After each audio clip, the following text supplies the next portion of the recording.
Revenge is a dish best served cold. To put it simply, vengeance is more satisfying when exacted in cold blood. And so, once upon a time,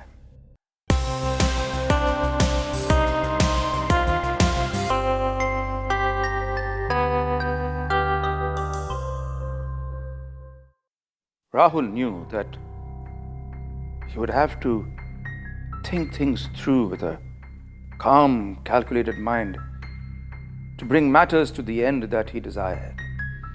The first thing he needed to do was to hire a detective and pretend to want to find out something that he had already found out.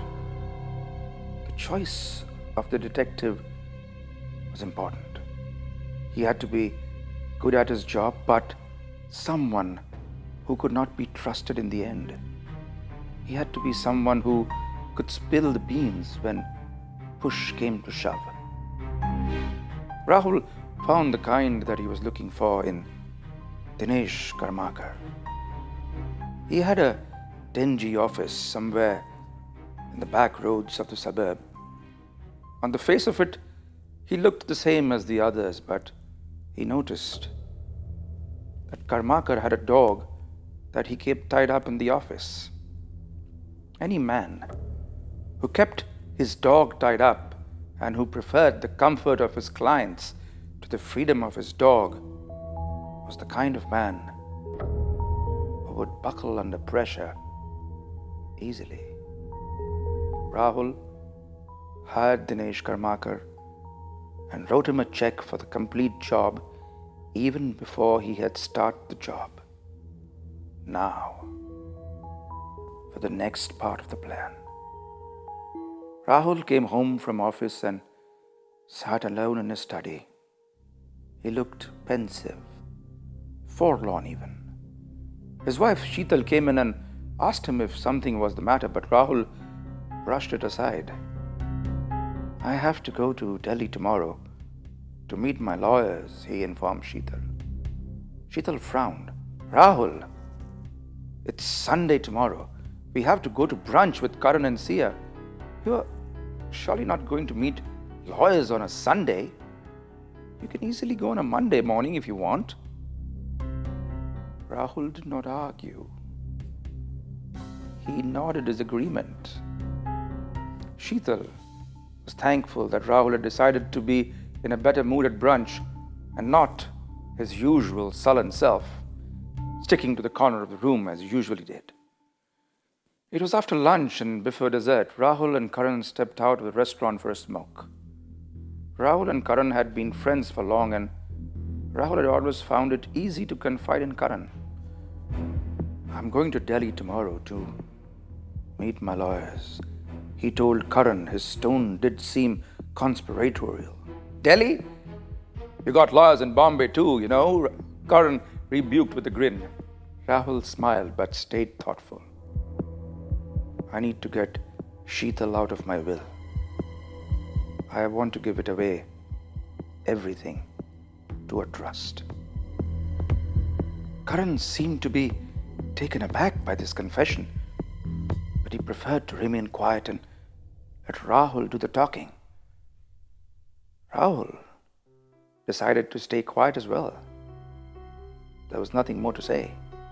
Late on Sunday night, as Sheetal slept, Rahul woke up and went to his car.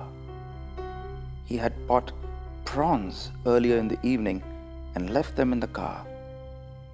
He was allergic to prawns, but he had to eat a few. Sheetal woke up to find Rahul vomiting his guts out in the toilet. He was in no shape to catch the flight and go to Delhi. The meeting with the lawyers had to be cancelled. Rahul crawled into bed and asked Sheetal to call the lawyer and inform him that he couldn't make it. He listened, with all his senses alert, as Sheetal called the lawyer.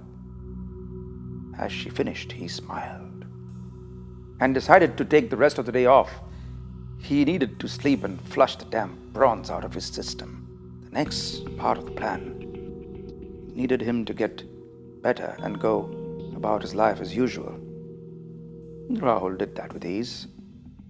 Now, for the last piece of the plan. Rahul took a cab to the address that he had gotten from his builder friend, who in turn had used an outside agency to get a job done. It was a dingy restaurant in the seedy side of town. Even at the odd hour of the night, the streets were crowded with shops that bled onto the road and hookers who kept a frightened eye on a pimp and a glad eye on the customers were all around. Light of Shera, the restaurant called itself. He sat himself down on the table that he was advised to sit on.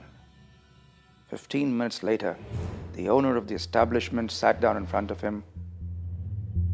"I need to get someone murdered," said Rahul, very nonchalantly. "We need a picture," the owner responded with equal degree of casualness. Rahul nodded. 2 days later, Rahul asked Sheetal to drop a package off for him at a suburban hotel. He would have done it himself, but unfortunately he had back-to-back meetings. Would she please oblige?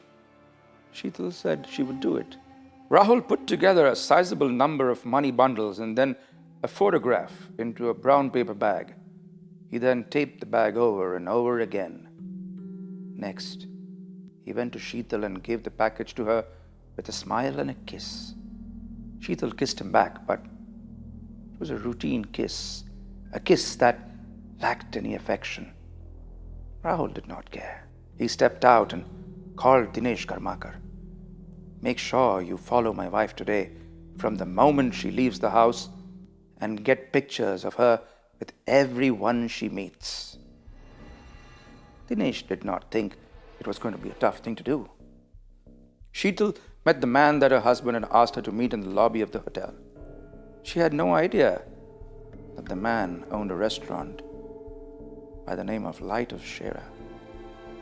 When Karmakar called to tell him that he had all the pictures of his wife's day out, Rahul smiled and allowed himself to make a drink. It was done. Everything was in place.